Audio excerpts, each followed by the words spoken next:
So, week 3 of Lent, hopefully those of you that are practicing that, you're hanging in there. Once again, a reminder that if you would so choose, that you can take these Sundays as a mini Easter and just celebrate a little bit of Hosanna here as we're on our way towards the cross and eventually Easter morning. Hey, I'm going to throw it out there, but Easter is a lovely day to invite a friend to church. I saw a statistic where they were saying that 60% of people say they would come to church if somebody they trusted invited them. So anyway, think about that. Maybe there's somebody you might invite to come to church on Easter morning. But Lent is a season of preparation. It's 40 days in which we symbolically reflect on Jesus going into the wilderness, that he went for a time of preparation, a time of fasting, ultimately a time of temptation, but it was preparing him for his journey towards the cross. It was the beginning of his ministry that began to unfold from that place of the desert. And we follow this journey from the entry there where he was compelled by the Spirit into the wilderness, all the way to this trail of suffering, until finally that Good Friday where we see the ultimate act of love poured out for us, an image that continues to shape the way that we see and understand. I love the song that we just sang, this idea of God being our vision, that it's through the cross that we're able to not only see, but to reveal this greater truth. The cross brings with it not only a sign of who God is, but a revelation for how we live our lives. The passage for today comes from 1 Corinthians chapter 1. And it says this: "For the word of the cross is foolishness to those who are perishing, but it is the power of God to us who are being saved. For it is written, I will destroy the wisdom of the wise, and I will set aside the intelligence of the intelligent. Where is the one who is wise? Where is the teacher of the law? Where is the debater of this age? Hasn't God made the world's wisdom foolish? For since in God's wisdom, the world did not know God through wisdom, God was pleased to save those who believe through the foolishness of what is preached. For the Jews ask for signs, and the Greeks seek wisdom, but we preach Christ crucified, a stumbling block to the Jews and foolishness to the Gentiles. Yet to those who are called, both Jew and Greeks, Christ is the power of God and the wisdom of God, because God's foolishness is wiser than human wisdom, and God's weakness is stronger than human strength." This is the word of the Lord. This contrast that we see set up here is really important. This is coming from Paul, who represented kind of the fullness of man's wisdom. Paul was the best and the brightest. He was Ivy League. He was at the top of his class, trained in Greek philosophy, trained in Hebrew tradition and in Judaism, and had risen to the top of the ranks as what he would be called the Pharisee of Pharisees. And yet he's saying all of that by contrast, and this is important, by contrast, all the wisdom, all the effort, all the righteousness that we could attain to is by contrast foolish. I think sometimes we take this passage and misuse this to almost think that God is somehow anti-intelligence. I think this has led us into some pretty dangerous spots, actually. That intelligence is something to be valued, not like in a sort of ranking, but that God wants us to love him with all of our minds, to do the very best thinking. And yet, what Paul seems to be indicating here is that there's only so far we can go. Kind of reminds me of the Tower of Babel as we're attempting to build a tower to reach the heavens, only to realize our efforts come up so short. Thanks be to God that we have this glimpse of revelation that comes down and reaches down to us. And last week, we spent some time talking about our identity, who we are called to be, what our life is kind of at its essence. And I was offering you this word communion as a sort of window into what you are designed for. That our life is really, the meaning of it, the purpose of it is found in intimacy, It's found in relationship. And what we find is that Scripture is pointing us in two very different directions. It's an openness to God, and it's an openness to others. That God wants us to receive all our affirmation and value from Him, that's something only God can give. But that we, in seeking our purpose, are then the ones who bestow that blessing we've received to others. So it's got this sort of inward and outward. It's got this cyclical nature. We are as a vessel filled and then emptied. This is how we come alive. But human beings have unfortunately closed ourselves off from both of those. In our desire for self-reliance and in our desire for possession, what we do is we cut ourselves off from God and seek to be our own God. And we cut ourselves off from others and seek to somehow attain all of these things for ourselves. And what this creates is a sort of withering of our souls. We're not meant to live that way. We cannot self-sustain. And so we shrivel. It's what Scripture would refer to as a dying. And, as Jesus would say, what good is it to gain the whole world and forfeit our soul? It's our soul that's withering in that condition. And I would like to say that that's the greatest tragedy that faces humanity, but I think there's another layer to it. Something even more tragic is the fact that I think we're blind to the fact that this is happening. That we live in a world cut off from God, cut off from others, but without even realizing that there's a problem. We're blind, we're ignorant of it. It's our eyes that have to be open to another sense of vision or seeing. I recently was with a group and had given them this commencement speech to listen to by David Foster Wallace called This is Water. Has anybody seen this? It's fantastic. But David Foster Wallace, he's a brilliant writer. His book, The Infinite Jest, is seen as one of of our kind of era, one of the most brilliant pieces of fiction written. So many people put it in the backdrop of their Zoom screen to sort of flex intellectually, there it is. It's not on mine, but I do have the book, but I'm going to confess I haven't read it. I mean, maybe this summer on the sabbatical. But anyway, in this book, David Foster Wallace is talking to a bunch of young students at Kenyon University, the best and the brightest, and he starts with this joke, and it's a joke I've used before. I think it's a great one in sort of displaying this kind of blindness where he says there's two young fish swimming. And as they pass by an older fish, the older fish says, "Hey boys, how's the water?" And the fish keeps swimming, and the younger fish turns to the other and says, "What the heck is water?" And he tells this joke to point out this fact that so often the thing most obvious to us is the thing we're most oblivious to. And it's interesting for him, as he's sharing about this pithy little illustration, he's saying, well, this is the case for all of us. And not with some sense of judgment, but of course we think this. But he says, this is the water. He says, the water is basically this selfish perspective. That all of us are born thinking that we are the center of the universe, that we are the main character of the story, that everything that there is revolving around us is really, we are in the very middle of it. The way he says it, he says, everything in my own immediate experience supports my deep belief that I am the absolute center of the universe, the realest, most vivid, and important person in existence. And he says this in some ways without judgment, that of course, that's everything in your life has sort of validated that fact, except that it's incorrect. Right now, even here and now, we could think that maybe Jeff is the center of this thing because everybody's listening to me, or at least a third of you. That's statistically, it's only a third of people are with you at any given time, but y'all kind of come in and out as we go. But a third of you are listening, but the truth is you're thinking to yourself, what do I think about this? Or I've heard that before. Or yeah, I've listened to that commencement speech. Or gosh, Jeff's using that joke again.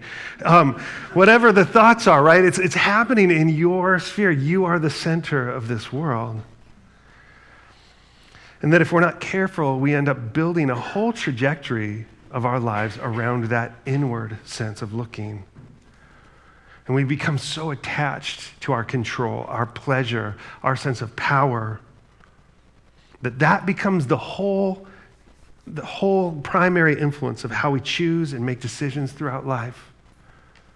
The relationships that we have, the vocational choices that we make, the ways that we think and strategize our way through life. Self-preservation, possession, self-absorption. And as life goes on, that turns into judgment of others, turns into insecurity, turns into objectifying others, and cutting ourselves off from the things that we so deeply need. And it's so basic, so fundamental that it like almost precedes everything.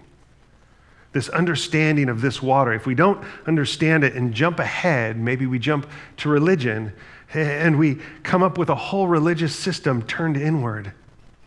Do you see what I'm saying? That you can do all these good things and do them in a way that's blind and turn these things into a way that is self-serving. And this was the thing that Jesus confronted more than anything, and he hit it straight on. He refers to these Pharisees as blind guides, the most religious, and yet still swimming in this water, oblivious to it. And he quotes Isaiah and says, "These people honor me with their lips, but their heart is far from me. They worship me in vain, teaching as doctrines human commands." This human wisdom that takes everything and turns it into a strategy for my own promotion, to build my kingdom. And as I listen to David Foster Wallace pointing this out, he's like very clear, I'm not trying to be religious. And in so many ways, I think neither was Jesus. That Jesus didn't come down as like God's missionary to start Christianity. He came down to show us how to live and to make a way. He came down to model that for us and demonstrate God's heart, to live out this kingdom here and now. And it wasn't for these people and not these people, it was for everybody, that when we live this out, everybody is drawn in. But that everybody has a sort of stumbling, everybody has an obstacle to it, that this physical blindness ends up getting in the way of this message. And so Jesus would tell stories and he would say, whoever has ears, let them hear. Whoever has eyes to see, let them see. What an important question for us, I think, is in this season of Lent, as we lay things aside, to ask ourselves this question. Do we see the water? Do we see our own selfishness? Do we see our ability to twist whatever narrative to where we're the hero? I once heard it said that all of us think that we're Han Solo. Like the bad guy that's really the good guy, right? You know, we can all twist the narrative to where we're like, somehow we're the one that's justified. And as I think about the church, you know, we come in to call people to this reality, to be light of hope, that there is more. Too often, I think what we present is just another religious view of man's blindness. I was reading recently in John Mark Comer's new book, he says that 63% of Americans identify as Christians. But then as you kind of go down the survey, only 4% say that they are living a life as a follower of Jesus. And think about that for a second. Have we turned this message, this gospel message, into something that just seems to like work out to our benefit? Or are we really understanding the depth of this? The cross speaks a message very different to that. The cross confronts our human thinking. It points us to a deeper work that needs to happen. It sets before us a choice, as Jesus so often did, that this cross is this crux. And Jesus says no one can serve two masters. Either he will hate the one and love the other, or he will be devoted to one and despise the other. You cannot serve both God and mammon. These are two systems, man's system and God's system, and as it turns out, they're in contrast with one another. That we have to pick, we have to choose. And David Foster Wallace in his commencement is like, all of you are worshiping something. I'm thinking it's so interesting. This guy coming from this secular perspective, realizing something so fundamentally true, that all of us have chosen something to worship. And the good news is it's not an either or, but it's a matter of what comes first. I like how Augustine would say that sin is just simply disordered affections. A good thing that's become the primary thing. A pleasure that's become something that we cannot live without. This is what Tim Keller calls idolatry. And he basically says anything that we cannot live without, any secondary thing that we are that attached to has become an idol. And ourself is at the center of that, our pleasure, our control, whatever that is. And so often we see it not even in what we're grabbing, but what we're afraid to lose. The things we clutch to in fear, the anxiety, the worries, all these things point to attachments, things of the heart that Jesus is going to say, you actually can keep those things. What you got to do, though, is just let go of them first. Release those, surrender those, die to those things. Turns out when you do, you get them back. That God's not wanting to withhold joy or pleasure, just that we wouldn't take it and make it the first thing. He says, if you seek first my kingdom, all these things I'll give to you. This is an interesting thing that, sometimes is a little bit counterintuitive. We think, what are the good things or the bad things? But what it boils down to is it's how we pursue these things. Such a great window into this in the Screwtape Letters, because these little demons are trying to trip up this human, and he's a Christian, but they're still like, well, let's just get him to somehow waste his life, right? So they're talking all about temptation, and the wise uncle Screwtape Angel Wormwood, his nephew, he's saying that pleasure, really, you got to be careful with pleasure, because pleasure is ultimately on the enemy, that's God, his ground. That God is the one who's created pleasure.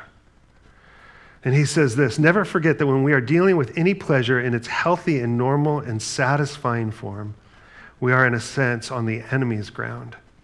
I know we've won many a soul through pleasure. All the same, it is his invention, not ours. He made the pleasures. All our research so far has not enabled us to produce one. All we can do is to encourage the humans to take the pleasures which our enemy has produced, at times or in ways or in degrees which he has forbidden. The sin is in the twisting of these things. It's our attachments to these things. And look at our world. I mean, we see so much of this. Jesus is saying, I'm here to give you life. Like not life after death, but like life during life before death. How to experience joy, how to experience the fullness of meaning and intimacy.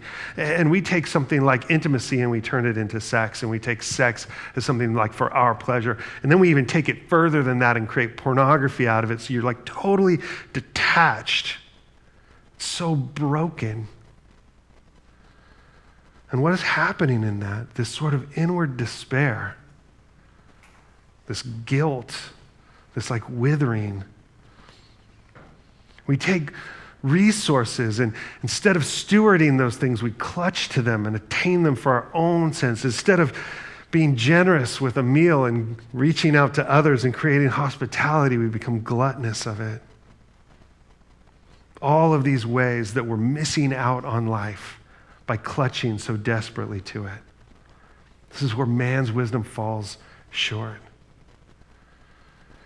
And the way to experiencing this greater thing is counterintuitive. It's this giving away, which, on this side of all that, you're thinking, that's just crazy, right? You want me to give away the things that matter most to me.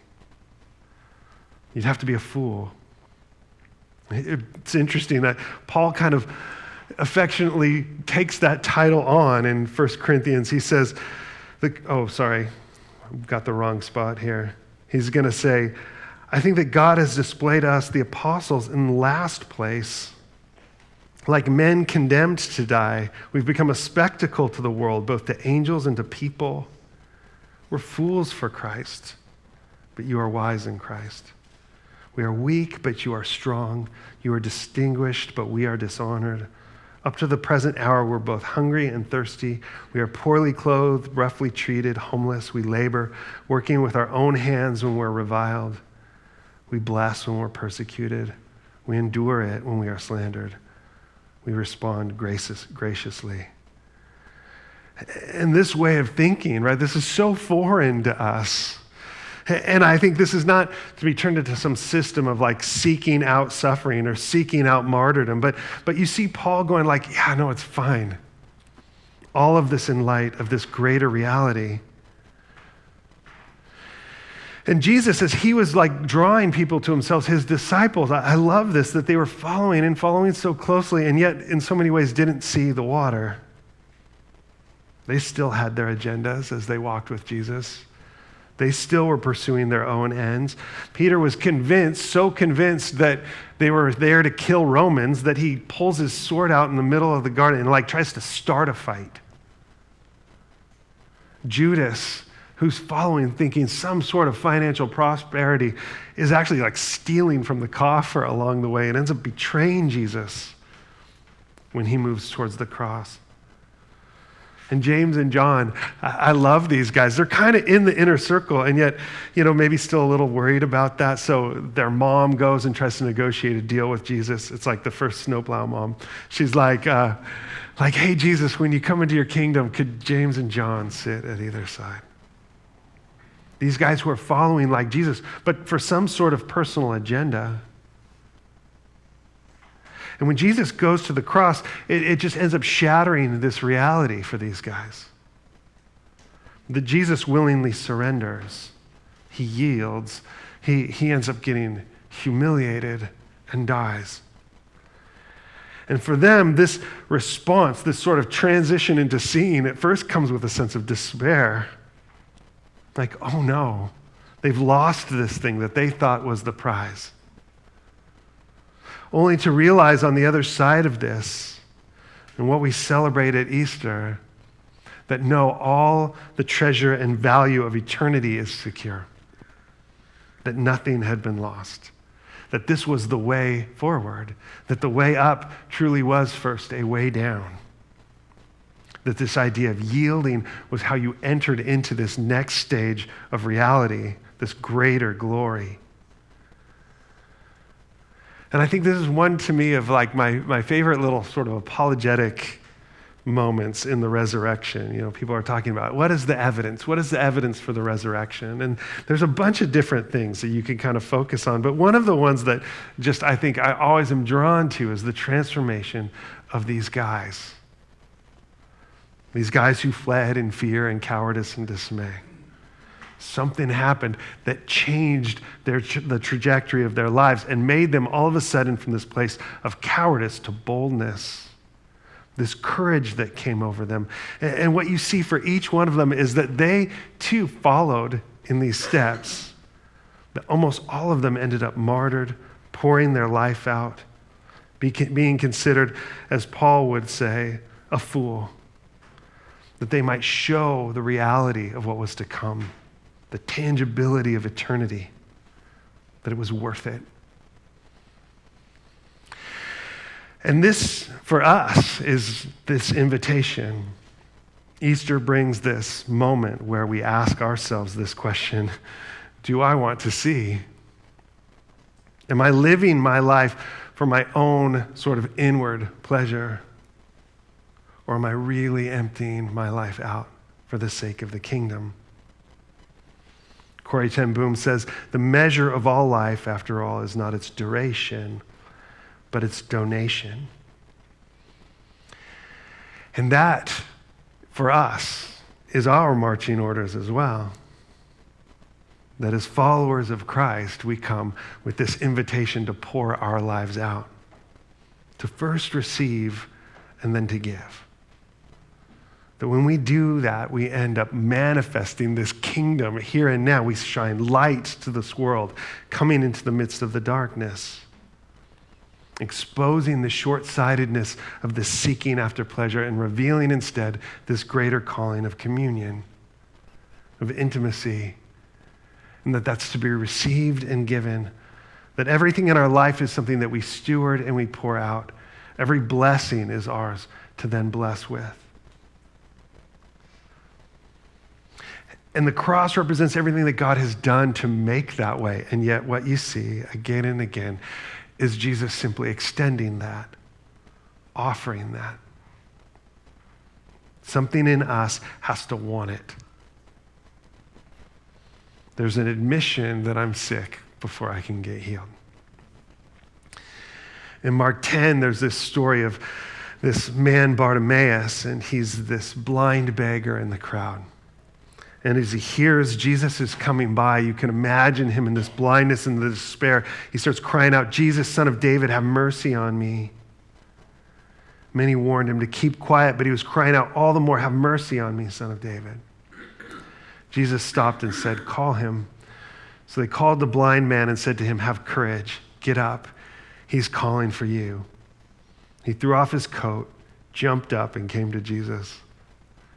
Then Jesus answered him, "What do you want me to do for you?" "Rabbi," the blind man said, "I want to see." Jesus said to him, "Go, your faith has saved you." Immediately he could see and began to follow Jesus on the road. I so love Jesus' question. And I feel like this is what Jesus does. He extends, he invites. What would you have me do? What is it that you want? And you're like, "I want to gain the world and the kingdom of heaven." And he's like, "Oh, sorry," right? Like, it's not really much I can do for you there. But the one that's like, "I want to see," it's like, "Your faith has healed you." The other day, I was teaching some students and had like 2 full days with them, which is like too long to teach, right? So I thought, well, I'm just going to have them share their stories. And so I have like all different age groups. I have some like 22-year-olds and I have some 65-year-olds. And so I was like, "Give me 3 formational stories from your life." And like the older ones are like, "I got 12. And the younger ones are like, "I got 2 maybe." But I was struck by each of these stories how, number one, the amount of suffering that each person carries. So often we don't see that, how hard the road can be, the pain that each one carried. But in this, it's at a seminary to have each one share from their testimony how God has met them and how unique each story was and how brilliant God is at finding us on the road, asking us, "What would you want? What do you want?" And I had this one student say that he was at this conference, this younger guy, and he's just so great. But he's like, he was at this conference and they were talking about the love of God. And he found himself going like, "Oh God, I want to see with your eyes. I want to see with your eyes." And I always think, God, what a beautiful prayer. God, help me see the world with your eyes. And he says that he immediately, as he's sitting there, got this splitting headache and the room got all dizzy. And he says, "I used to just have these thick old glasses on because, his eyes were so bad." And he was like, in all of this, like, what is going on? And then he took his glasses off and he realized he could see. And he's like, "I've never worn my glasses since." And I thought, oh gosh, that's so brilliant. It's so brilliant. It reminds me of like these first and second things. I think sometimes we're so caught up in like our life here or this physical moment, this here and now. God, relieve me of this, or God, heal me of this. And all of those are fine prayers. But how many of us are brave enough to pray, "God, I want to see through your eyes. I want to see the way you love the world. I want to notice the ones who are suffering. I want to be drawn to the least of these. I want to notice the ones who are left out and love them."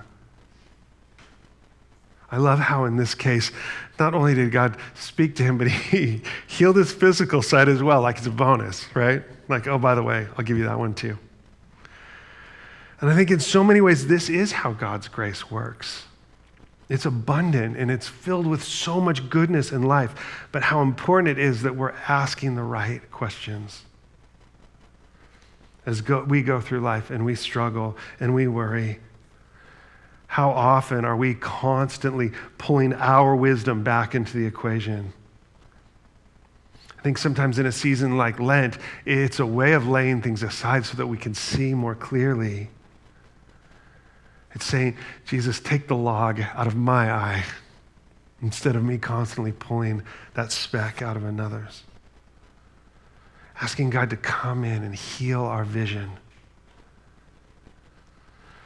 And the warning is to the world, this is often something that is ridiculed or not understood or condemned, seen as foolishness. But Jesus is constantly reminding us this is the way not only to life here and now, but to eternal glory.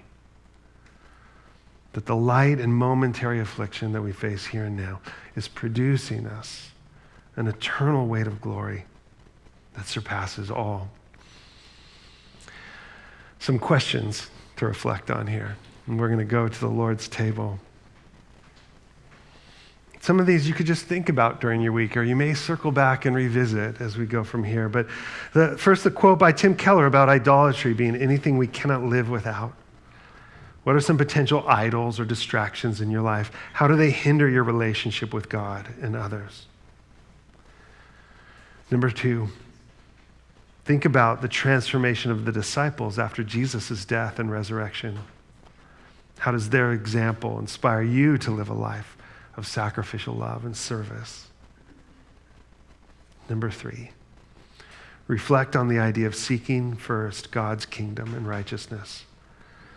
How might prioritizing God's kingdom values over worldly ambitions lead to a more fulfilling and purposeful life? And lastly, consider the story of Bartimaeus and his request to see the world through God's eyes of love. How can you pray a similar prayer for divine perspective and understanding?